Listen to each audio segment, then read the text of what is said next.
HitPaw Photo Enhancer. یک نرم افزار قدرتمند برای افزایش کیفیت تصاویر و بهبود جزئیات آنها با استفاده از هوش مصنوعی است. این نرم افزار ابتکاری ایدئال برای افرادی است که به دنبال یک ابزار ساده و کارآمد برای بهبود تصاویر و عکس‌های خود هستند. Icons 8.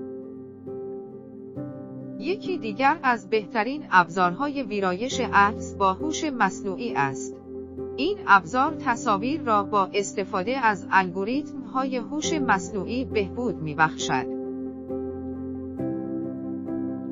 Deep Image AI.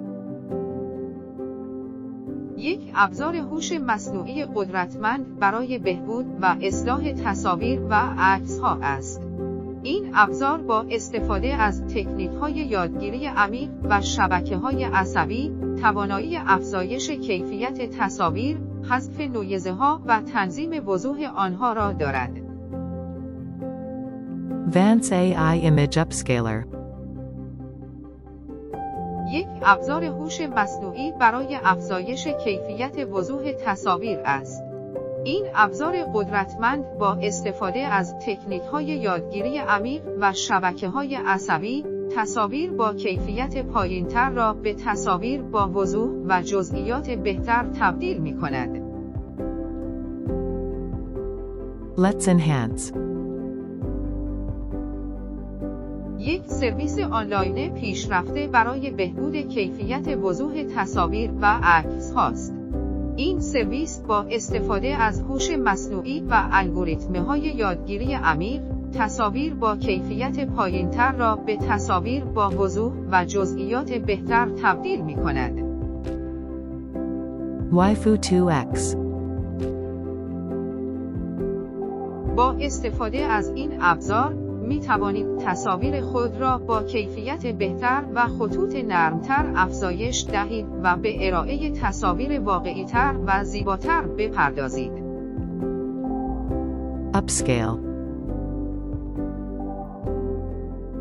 یک ابزار پیشرفته است که به کمک هوش مصنوعی، وضوح تصاویر را افزایش می دهد. این ابزار به طور خاص برای افزایش اندازه تصاویر با حفظ کیفیت و جزئیات آنها طراحی شده است. Creative AI. یک پلتفرم هوش مصنوعی پیشرفته است که به کمک هوش مصنوعی و یادگیری عمیق، خلق محتواهای خلاقانه و هنری را تسهیل می‌کند. این پلتفرم ابتکاری جدید در زمینه هوش مصنوعی و هنر دیجیتال است که به طراحان، هنرمندان و خلاقان امکان می‌دهد ایده‌ها و طرح‌های خود را به سرعت به صورت تصویری و گرافیکی به واقعیت تبدیل کنند.